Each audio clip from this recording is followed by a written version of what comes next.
નમસ્કાર વિદ્યાર્થી મિત્રો, ગઈકાલે આપણે જે પ્રકરણ 1 ની શરૂઆત કરી હતી કે વિદ્યુત ભાર અને વિદ્યુત ક્ષેત્ર, એની અંદર આપણે જોયું હતું કે વિદ્યુત ભાર એટલે શું, વિદ્યુત ભાર વ્યવહારિક જીવનમાં ક્યાં જોવા મળે, જેમ કે વીજળીનું ચમકવું, સિલ્કની કે પોલિસ્ટરની સાડીમાં હાથ ફેરવતા તણખા થવા, આ બધી ઘટનાઓ આપણને ત્યાં તણખાને એવું જોવા મળે. એ બીજું કંઈ નહીં પણ એક વિદ્યુત ભાર જ છે, બરાબર, જે આપણને રોજિંદા જીવનમાં જોવા મળે છે. પછી વિદ્યુત ભારનું ક્વોન્ટમીકરણ સમજ્યા, કાલે જોયું હતું Q બરાબર Ne, વિદ્યુત ભારનું ક્વોન્ટમીકરણ જોયું હતું, બરાબર. તો આજે આપણે જોઈશું કે બે વિદ્યુત ભારો વચ્ચે લાગતું બળ શોધવું હોય તો તે કઈ રીતે શોધી શકાય.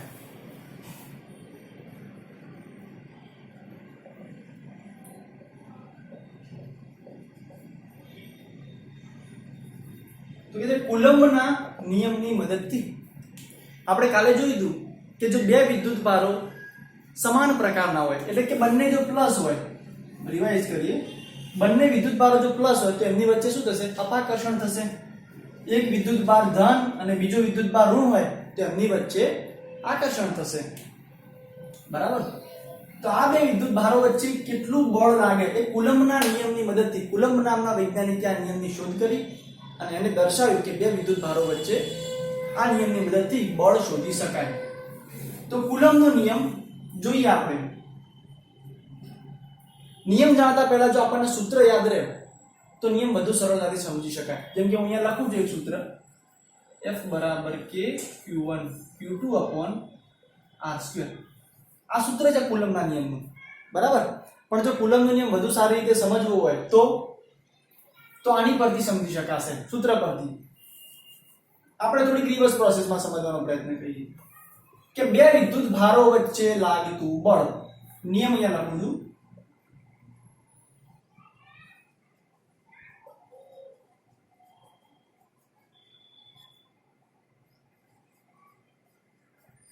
બે વિદ્યુત ભારો વચ્ચે લાગતું કુલમ્બ બળ તે બે વિદ્યુત ભારોના ગુણાકારના સમપ્રમાણમાં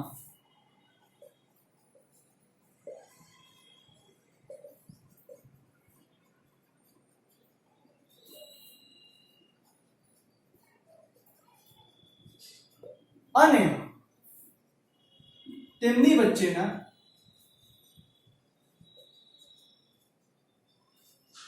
અંતરના વર્ગના વ્યસ્ત પ્રમાણમાં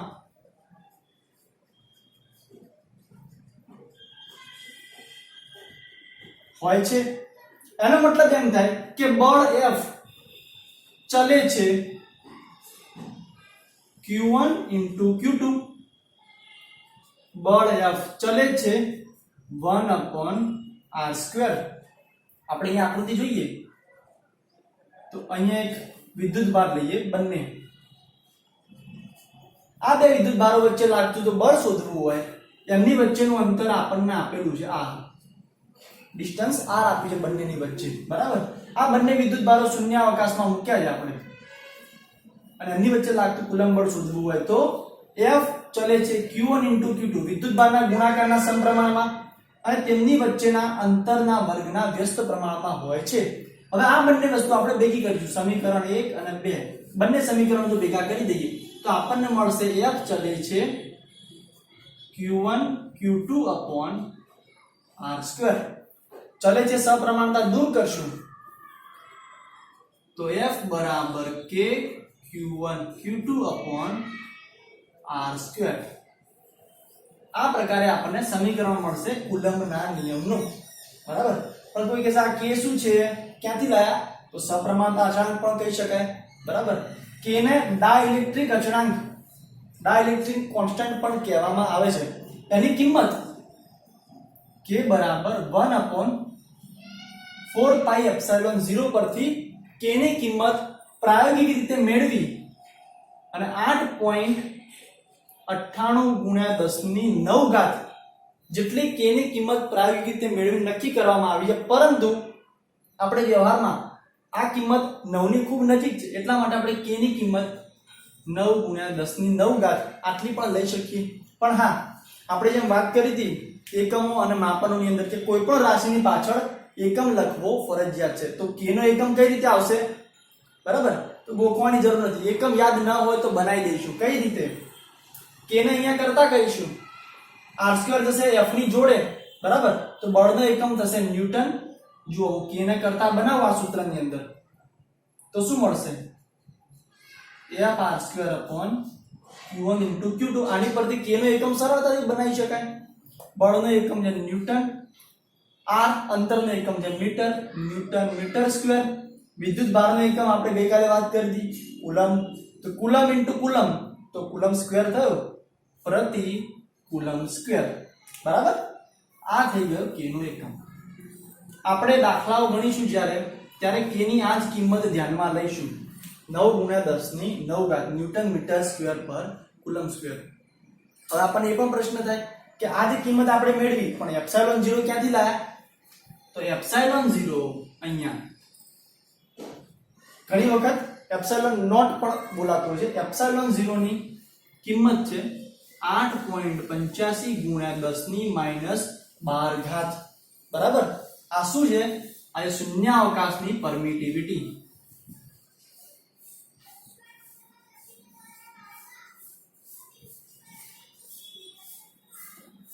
એપ્સિલોન 0 છે શૂન્યાવકાશની પરમિટિવિટી. એપ્સિલોન 0 નો એકમ, હા, એક પરીક્ષાની અંદર એકમ પૂછાઈ ગયો છે. એપ્સિલોન 0 નો એકમ કેટલો થશે? કોણ કહેશે? એપ્સિલોન 0 નો એકમ બનાવવાનો જ છે. એકમ યાદ ન હોય ગોખવાના નહીં, મિસ્ટેક બિલકુલ કરવાની નથી. એપ્સિલોન 0 નો એકમ આપણે આની પરથી બનાવી શકીએ સરળતાથી. જો એપ્સિલોન 0 ઉપર જાય તો k નીચે આવતા રહે. 4π નો તો કોઈ એકમ હોય જ નહીં, તો 1/k નો જે એકમ થશે એ જ એપ્સિલોન 0 નો એકમ થશે. ખ્યાલ આવ્યો? સૂત્ર પરથી જ બનાવી દઈશું આપણે, તો કુલમ સ્ક્વેર ઉપર જતા રહેશે. એપ્સિલોન 0 નો એકમ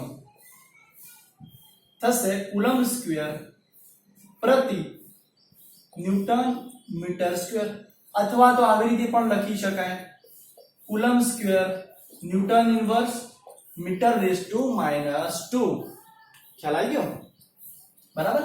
તો આ થયો કુલમના નિયમની મદદથી બે વિદ્યુત ભારો વચ્ચે લાગતું બળ શોધી શકાય. પણ આ બે વિદ્યુત ભારો શૂન્ય અવકાશમાં છે. હવે વાત કરીએ કે જો બે વિદ્યુત ભારો કોઈ માધ્યમમાં મૂકવામાં આવે, બે વિદ્યુત ભારોને કોઈ માધ્યમમાં મૂકવામાં આવે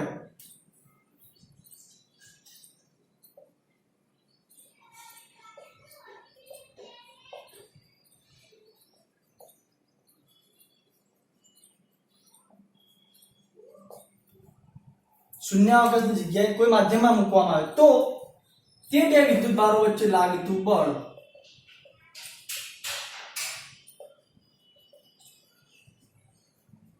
તેમની વચ્ચે લાગતું બળ એ શૂન્યાવકાશમાં લાગતા બળના k માં ભાગનું હશે. બરાબર? સૂત્રની મદદથી સમજીએ. ફોર્સ ઇન મીડિયમ, Fm મતલબ માધ્યમની અંદર બળ, Fm બરાબર F0/k. એટલે કહેવાનો મતલબ, જો ઉદાહરણ આપીને સમજાવું કે બે વિદ્યુત ભારો વચ્ચે શૂન્યાવકાશમાં લાગતું બળ આપણે શોધીએ. F0 એટલે શૂન્યાવકાશની નિશાની છે. એના વચ્ચે લાગતું બળ દાખલા તરીકે 4 ન્યૂટન મળ્યું આપણને. બરાબર છે? અને એમ કે ધારો કે પાણીના દ્રવ્યનો ડાઇલેક્ટ્રિક અચળાંક 2 આપેલ છે. પાણીના, ધારો કે માની લઈએ સમજવા માટે, ડાઇલેક્ટ્રિક અચળાંક 2 આપેલો છે. તો આ બે વિદ્યુત ભારોને જ્યારે પાણીમાં ડુબાડવામાં આવે તો તેમની વચ્ચે લાગતું બળ કેટલું હશે? તો સરળ, બે વિદ્યુત ભારો છે શૂન્યાવકાશમાં, કેટલું બળ લાગતું હતું? 4 ન્યૂટન. ડાઇલેક્ટ્રિક અચળાંક કેટલો હતો? 2. તો એમની વચ્ચે પાણીના માધ્યમમાં બળ લાગશે 2 ન્યૂટન. આપણે ડાઇલેક્ટ્રિક અચળાંક એમ જ સમજવા ખાતર રેન્ડમ અટકળ કોઈ કિંમત લીધી છે, બરાબર? તમને સમજાય એટલા માટે આ રીતે થાય. બરાબર? તો માધ્યમમાં લાગતું બળ k માં ભાગનું હોય છે. આ વસ્તુ આપણે ખાસ ધ્યાન રાખીશું.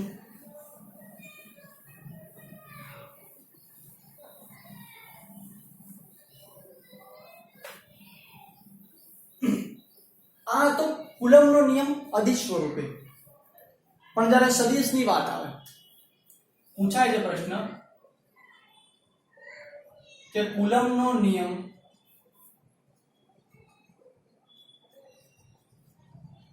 સદિશ સ્વરૂપે નિરૂપણ કરી સમજાવો.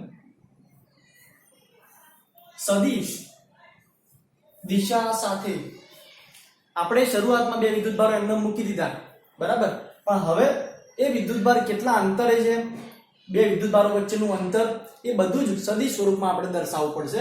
તો જોઈએ, આપણને અદિશ સ્વરૂપનું એકવાર સૂત્ર આવડી ગયું ને કે q1 q2 r², એટલે આપણને સદિશ સ્વરૂપ આવડી જ જાય, બરાબર. ફક્ત ધ્યાન કઈ બાબતો રાખવાની છે એ જોઈશું. આપણે એક આકૃતિ દોરીએ. કાર્ટેશિયન યામ પદ્ધતિમાં x અને y, બરાબર. અહીંયા આપણે ઉગમ બિંદુઓ લઈશું. અહીંથી ધારો કે r1 અંતરે કોઈ q1 વિદ્યુતભાર મૂકેલ છે. ઉગમ બિંદુઓથી ધારો કે r2 અંતરે કોઈ q2 વિદ્યુતભાર મૂકેલ છે, બરાબર. હવે આ બે વિદ્યુતભારો વચ્ચે લાગતું કુલંબ બળ સદિશ સ્વરૂપમાં નિરૂપણ કરો, બરાબર. તો આપણે સમજીશું સૌપ્રથમ કે વિદ્યુતભાર q1 એ q2 પર બળ લગાડશે, વિદ્યુતભાર q2 એ q1 પર બળ લગાડશે. બંને પરસ્પર એકબીજા ઉપર બળ લગાડશે. એવું તો નહીં થાય ને કે એકલું q2 q1 પર લગાડશે, ના, બંને પરસ્પર એકબીજા ઉપર બળ લગાડશે, બરાબર. તો જોઈશું આ બંને વચ્ચેનું અંતર. હવે આપણે અદિશ નિયમમાં જોયું, અદિશ સ્વરૂપમાં, કે બે વચ્ચેનું અંતર આપણને ખબર હોવી જોઈએ, બરાબર. તો એ કઈ રીતે? તો સૌપ્રથમ પહેલા સદિશ સ્વરૂપનું નિરૂપણ જોઈએ કે આપણે વિભાર લખો એટલે વિદ્યુતભાર સમજવાનું. આને વિદ્યુતભાર q2 પર q1 વડે લાગતું બળ, q2 પર q1 વડે લાગતું બળ F21 સંજ્ઞા વડે દર્શાવે. કઈ સંજ્ઞા વડે દર્શાવીશું આપણે? F21. એવી રીતે વિદ્યુતભાર q1 પર q2 વડે લાગતું બળ F12 સંજ્ઞા વડે દર્શાવીશું. જુઓ, આમાં કન્ફ્યુઝ થવાતું હોય તો શું કરવાનું? q2 પર q1 વડે, બરાબર. તો આ સંજ્ઞા લીધો. 2 પર 1 વડે લાગતું બળ, અહીંયા જો q1 પર q2 વડે, તો F12. આને બીજી રીતે પણ વાંચી શકાય. આને વાંચવું હોય તો કે q1 વડે q2 પર લાગતું બળ, બરાબર. પણ એ સમજવામાં અહીંયા મિસ્ટેક થશે થોડી, એટલા માટે આપણે આ જ રાખીશું સરળ. q2 પર q1 વડે લાગતું બળ અને q1 પર q2 વડે લાગતું, આ સંજ્ઞાઓ વડે દર્શાવી શકાય. પણ એ શોધવું છે. શોધવું હોય તો બે વચ્ચેનું ડિસ્ટન્સ જોઈશે, બરાબર. તો એ ડિસ્ટન્સ કેટલું થશે? તો આપણે સદિશ સ્વરૂપમાં જ્યારે નિરૂપણ કરતા હોઈએ ત્યારે હું q1 થી q2 સુધી આવું છું, તો આને આપણે કહીશું r21. સદિશ r21 દરેકને સદિશ વડે દર્શાવાશે, બરાબર. આપણે અત્યારે બળ અહીંયા અદિશ સ્વરૂપે લખ્યું છે. હવે સદિશ સ્વરૂપે શોધીશું. F21 કેટલું થશે? આને શું વંચાશે? વિદ્યુતભાર q2 પર q1 વડે લાગતું બળ કે q1 q2 અપોન r, બંને વચ્ચેનું ડિસ્ટન્સ કેટલું છે? 21. r21 નો સ્ક્વેર ઇન્ટુ r21 કેરેટ. તો આપણને પ્રશ્ન થશે કે આ કેરેટ ક્યાંથી આવ્યો, બરાબર. તો સદિશ સ્વરૂપે જ્યારે દર્શાવતા હોઈએ ત્યારે અહીંયા આ સદિશ સ્વરૂપે રાશિ દર્શાવવા માટે અહીંયા સદિશ સ્વરૂપે શું લખવું પડે? r21 caret. તેની કિંમત કેટલી થશે? r21 કેરેટની કિંમત તો r21 સદિશ ભાગ્યા r21 એનું મૂલ્ય, સદિશ ભાગ્યા રાશિનું મૂલ્ય એટલે આપણને કેરેટ મળે. ગણિતની અંદર આવે છે, બરાબર. x કેરેટ શોધવો હોય કોઈ સદિશનો, તો એની અંદર આવે છે કે સદિશ x ભાગ્યા તેનું મૂલ્ય, બરાબર. આપણે દાખલાની અંદર જ્યારે આવશે ને ત્યારે આપણે આનો વધુ અભ્યાસ કરશું થોડો. હવે આટલું થયું અહીંયા. પણ r21 કેટલા? અહીંયા જોઈએ r21 એ કેટલા મળે? આપણે અહીંયા r21 બે વચ્ચેનું અંતર તો લખી દીધું, પણ એમને થોડી કઈ લખ્યું છે? ના, તો એ સદિશ પરથી લખ્યું છે, એ સમજાવું. તો જુઓ, આપણે ધોરણ 11 ની અંદર વેક્ટર, જે વેક્ટર ચેપ્ટર હતું સદિશ, એ સદિશની પ્રાથમિક સમજની અંદર આપણે જે વાત કરી હતી એની અંદર કે શું હતું કે કોઈ પણ સદિશની પૂંછડીથી શીર્ષ સુધી, ટેલ ટુ હેડ, પૂંછથી શીર્ષ સુધી, બીજા સદિશની પૂંછથી શીર્ષ સુધી જ્યારે આપણે પહોંચ્યા ત્યારે પરિણામી જે સદિશ મળ્યો એ એનું મૂલ્ય કહેવાશે, બરાબર. તો આપણે આ આકૃતિને આવી રીતે અહીંયા દોરવી હોય, પૂંછથી શીર્ષ સુધી, વળી પાછું પૂંછથી શીર્ષ સુધી, તો આ બંને સદિશનો પરિણામી સદિશ કયો થશે? તો પ્રથમ સદિશની પૂંછ અને બીજા સદિશનું શીર્ષ સુધી જ્યારે જોઈન્ટ કરીએ ત્યારે આપણને પરિણામી સદિશ r2 મળે, બરાબર. તો r2 ની કિંમત કેટલી થશે? તો કે r1 અને r21 ના સરવાળા જેટલી થશે. તો અહીંયા હું દર્શાવું છું, r21 કેટલો થશે? r21 નહીં, r2 સદિશ r2 કેટલો થશે? r1 અને r21 ના સરવાળા જેટલો, r21 ના સરવાળા જેટલો થશે. તો હવે r21 કેટલા થાય? આ પેલી બાજુ લઈ જઈશું આપણે, r1 r2 થયું નહીં. r21 છે તો આ બાજુ આવતું રહેશે, આપણે પેલી બાજુ લઈ ગયા બાય મિસ્ટેક, આ બાજુ આવતું રહેશે, r2 r1 થશે, બરાબર. સદિશ r21 ની કિંમત થશે r2 r1. તો આવી રીતે આપણે આગળ લખ્યું સદિશ સ્વરૂપે. એવી રીતે બીજું લખી શકાય,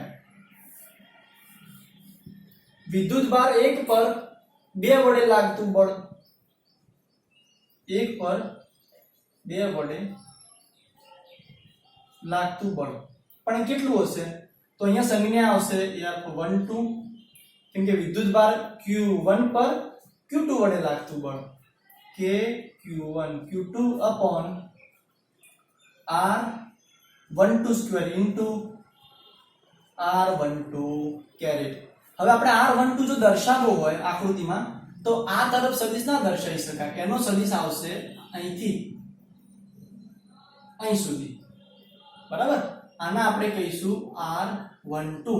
જો સદિશના માત્ર દિશા બદલાવાથી કિંમત થોડીક બદલાઈ જાય છે, બરાબર. મૂલ્ય સેમ રહેશે, પણ R21 નીચે તરફ હતો તો R12 ઉપર તરફ છે, બરાબર. એટલે આપણે આવું લખી શકીએ કે પૂંછથી શીર્ષ અહીંથી પાછા અહીં, એટલે ટોટલ R1 થયું. તો આપણે આવું લખી શકીએ કે R12 પ્લસ R2, R2 અને R12 નો સરવાળો કરશું ત્યારે આપણને R1 મળશે, R1. તો હવે અહીંયા R12 બરાબર R1 R2 મળશે. જો ડાયરેક્ટ પણ યાદ રાખી શકાય છે કે R21 એટલે R2 R1, R12 એટલે R1 R2, બરાબર. પણ સમજણ આપણી ક્લિયર હોવી જોઈએ કે શા માટે સદિશ નિરૂપણ પરથી આ કિંમતો આવી, બરાબર. તો આ બંને થયા એના સમીકરણ, સમીકરણ 2 અને સમીકરણ નંબર 1.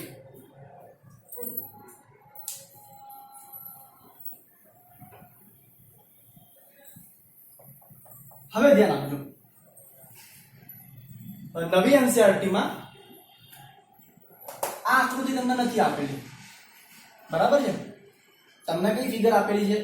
આવી દોરેલી છે. અહીંયા Q1 વિદ્યુતભાર મૂકેલો છે, અહીંયા Q2 વિદ્યુતભાર મૂક્યો છે. આ બંને વચ્ચેનું અંતર R21 આપી, આટલી જ આકૃતિ છે.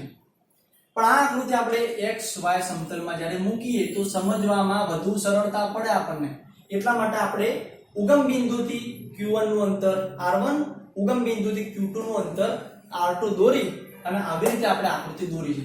પણ હવે આની અંદર જુઓ, જ્યારે બંને વિદ્યુતભારો સજાતીય હશે, બંને વિદ્યુતભારો કેવા હશે? સજાતીય. તો Q1 વડે Q2 પર કેવું બળ લાગશે? સજાતીય વિદ્યુત ભારોમાં અપાકર્ષી બળ લાગે. તો Q1 એ Q2 પર આ દિશામાં બળ લગાડશે. હવે Q2 એ Q1 પર પાછો ઉપરની દિશામાં બળ લગાડશે. બરાબર, અપાકર્ષી છે એટલે બીજા પર અપાકર્ષી આ દિશામાં બળ લગાડશે, રિપલ ફોર્સ. તો આની પર લાગશે F21 નીચેની દિશામાં, અહીંયા લાગશે F12 ઉપરની દિશામાં. બરાબર છે? ક્યારે? બંને વિદ્યુત ભારો પરસ્પર સજાતીય હોય ત્યારે. Q1 અને Q2 સજાતીય એટલે કે સરખા હોય તો Q1 into Q2 શું થશે? Greater than 0. આ યાદ રાખવાનું. એને માટેની આકૃતિ સજાતીય હશે. જો Q1 Q2 તો એક તરફ આ દિશામાં બળ લાગશે, બીજી તરફ આ દિશામાં બળ લાગશે. બરાબર. હવે જો Q1 ને Q2 વિજાતીય હોય,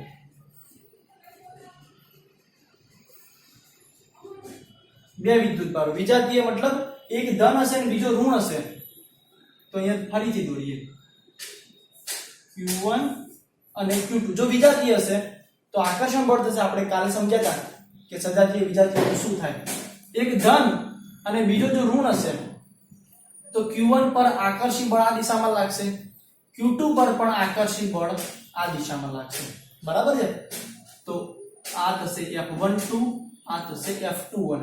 અહીંયા પણ F21 અને F1 પરસ્પર વિરુદ્ધ દિશામાં હતા, અહીંયા પરસ્પર સમાન દિશામાં હશે. તો બંને વચ્ચે લાગતું બળ સમાન દિશામાં ક્યારે થશે? એક જ દિશામાં.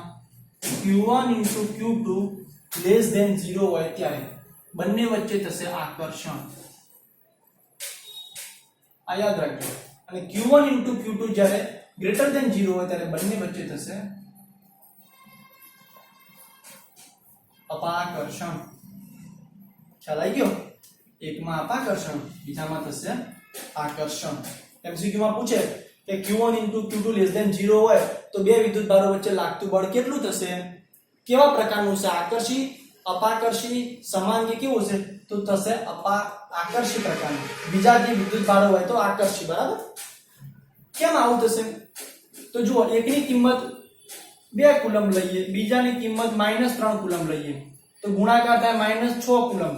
ખાલી સમજવા પૂરતું. તો આ કેટલો થયો? લેસ ધેન 0 થયો. બરાબર. તો બંને વચ્ચે બળ કયું હોય?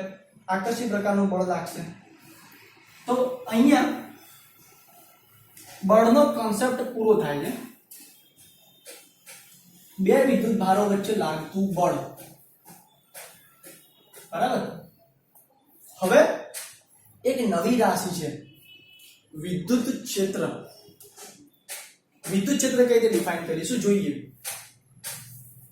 અને હા, આપણે જે કુલમનો નિયમ સમજ્યા એના કેટલાક નિયમો છે, એના કેટલાક મર્યાદા છે કુલમના નિયમની. કઈ કઈ મર્યાદાઓ તો ટૂંકમાં જોઈ લઈએ.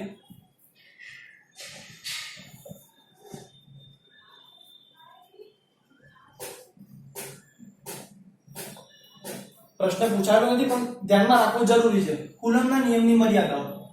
તો પહેલી મર્યાદા કે વિદ્યુત ભાર બિંદુવત હોવો જોઈએ.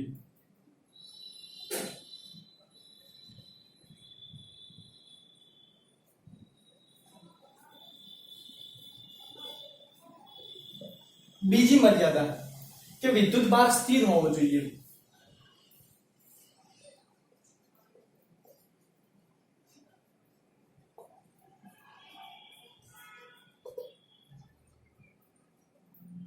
ત્રીજી મર્યાદા વિદ્યુતભાર સ્થિર મતલબ કે જો ગતિમાં વિદ્યુતભાર હશે, વિદ્યુતભાર ગતિ કરતો છે ત્યારે એની પર લાગતું કુલમ બળ શોધી ન શકાય, એ સ્થિર જ હોવો જોઈએ. ત્રીજી મર્યાદા છે કે બે વિદ્યુતભાર વચ્ચેનું અંતર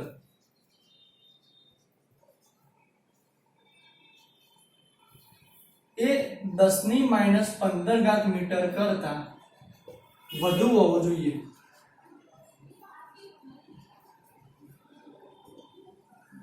10⁻15 મીટર શું છે યાદ કરો.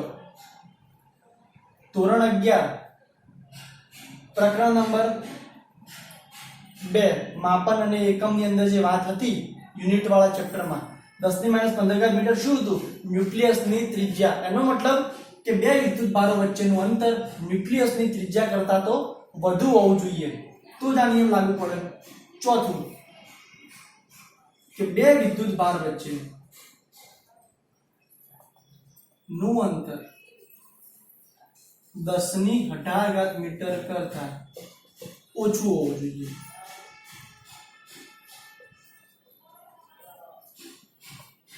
દસની 18 કરતા ઓછું. 10⁻18 ગેલેક્સીની સાઈઝ હતી, બરાબર? એટલે એના કરતા ઓછું અને 10⁻15 કરતા વધારે આટલા માપક્રમની અંદર જો વિદ્યુત ભાર હોય તો એની પર લાગતું કુલંબ બળ શોધી શકાય. બીજું, વિદ્યુત ભાર સ્થિર હોવો જોઈએ, વિદ્યુત ભાર બિંદુવત હોવો જોઈએ. તો આ ચાર જે કુલંબના નિયમની મર્યાદાઓ જે આપણે ધ્યાનમાં રાખવાની થશે.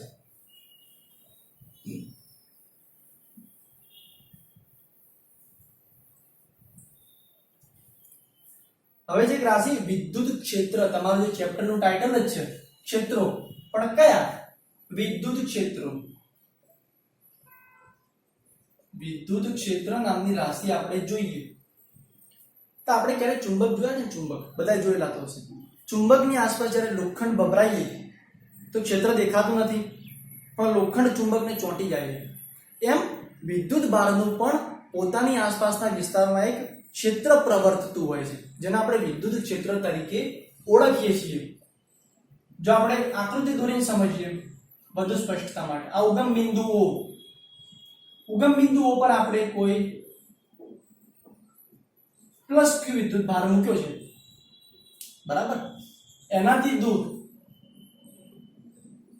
આર અંતરે આપણે સ્મોલ ક્યુ વિદ્યુત ભાર મૂક્યો છે, સ્મોલ ક્યુ x y x, બરાબર? તો પ્લસ ક્યુ વિદ્યુત ભારના કારણે એની આસપાસના વિસ્તારની અંદર પોતાનું ક્ષેત્ર પ્રવર્તતું હશે. એટલે વ્યાખ્યા શું બને? વ્યાખ્યા એવી બને કે વિદ્યુત ભાર કે વિદ્યુત ભારોના તંત્રના લીધે તેમની આસપાસના વિસ્તારમાં ક્ષેત્ર પ્રવર્તતું હોય છે, અથવા તો એમ કહી શકાય કે એમની અસર આસપાસના વિસ્તારમાં દેખાય છે, જેને કહેવાશે વિદ્યુત ક્ષેત્ર. જેને આપણે શું કહીશું? વિદ્યુત ક્ષેત્ર. પણ સમીકરણ સ્વરૂપે કઈ રીતે રાશિ દર્શાવી શકાશે? તો આપણે બે વિદ્યુત ભારો વચ્ચે લાગતું બળ, ચલો આ બે વિદ્યુત આપણને કુલંબના નિયમ પરથી જો બળ શોધતા થઈ જાય તો વિદ્યુત ક્ષેત્ર તો એકદમ સરળ રાશિ છે. આ બે વચ્ચે લાગતું મારે બળ શોધવું છે. સદિશ સ્વરૂપ F બરાબર કે capital Q small q upon r square r caret. પણ હવે આ q જો અહીંયા લખી દે, જો 1 કુલંબ હોય, સ્મોલ q જે ખરો એ કેટલો છે? 1 કુલંબ, બરાબર? એટલે આપણે આને પરીક્ષણ ચાર્જ કહીશું. અહીંયા જે સ્મોલ q કરો આપણો એને કહીશું પરીક્ષણ ચાર્જ, ટેસ્ટ ચાર્જ પણ કહેવાય. શું કહેવાશે? Test charge. અને જે આપણો કેપિટલ Q છે, મોટો વિદ્યુત ભાર, એને આપણે સ્ત્રોત કહીશું, સ્ત્રોત વિદ્યુત ભાર. કેમ કે આની અસર આસપાસના વિસ્તારમાં બહુ પ્રબળ હશે, જેની અસર આની ઉપર થશે. બંને સજાતીય હશે તો Q વિદ્યુત ભાર દૂર જશે, બંને જો વિજાતીય હશે તો આ વિદ્યુત ભાર નજીક આવશે, બરાબર? જો Q બરાબર 1 કુલંબ લઈએ તો આપણને જે રાશિ હવે મળશે, અહીંયા Q ની કિંમત 1 કુલંબ મૂકી દઈશ કે Q upon r square into r caret. આ જે રાશિ મને મળશે એ હશે વિદ્યુત ક્ષેત્ર. એ કઈ રાશિ છે? વિદ્યુત ક્ષેત્ર સદિશ સ્વરૂપે. એટલે આની પરથી એક નવી વ્યાખ્યા બનાવી શકાય કે એકમ વિદ્યુત ભાર પર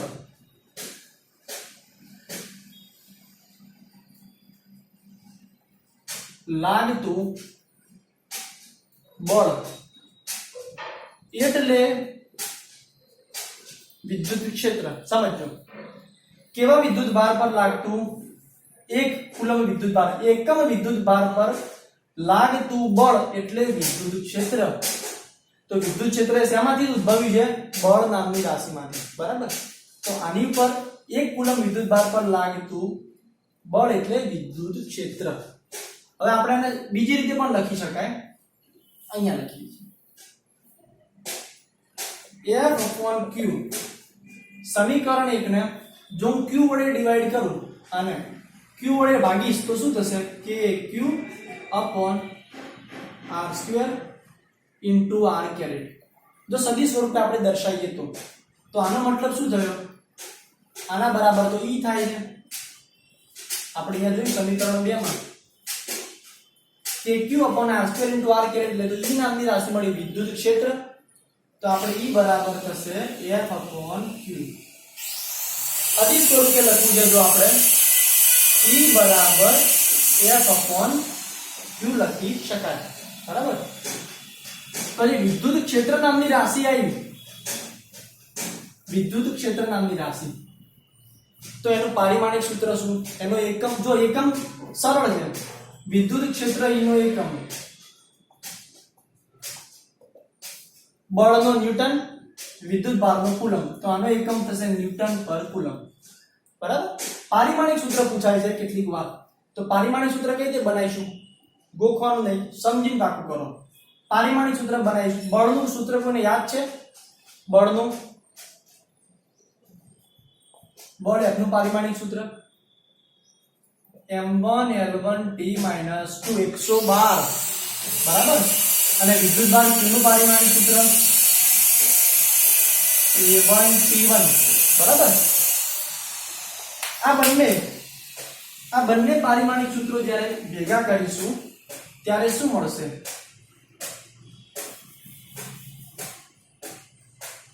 E બરાબર F/Q બળનું જોઈએ m1l1 t - 2 A1T1 આટલું કરીશું હવે આ બંને ઉપર જતા રહેશે m1l1 1 ઉપર જ્યારે -1 એટલે ઉપર -3 થઈ જશે એ આપણને ખબર છે આમ ઉપર જઈને -1 1131 વિદ્યુત ક્ષેત્ર E નું પારિમાણિક સૂત્ર આપણે શોર્ટમાં નામ કહીએ પારિમાણિક સૂત્ર બરાબર તો આ છે આપણી વિદ્યુત ક્ષેત્ર નામની રાશિ હવે કાલે વિદ્યુત ડાયપોલ વિશે અભ્યાસ કરીશું બરાબર આજે અહીંયા સુધી રાખીએ છીએ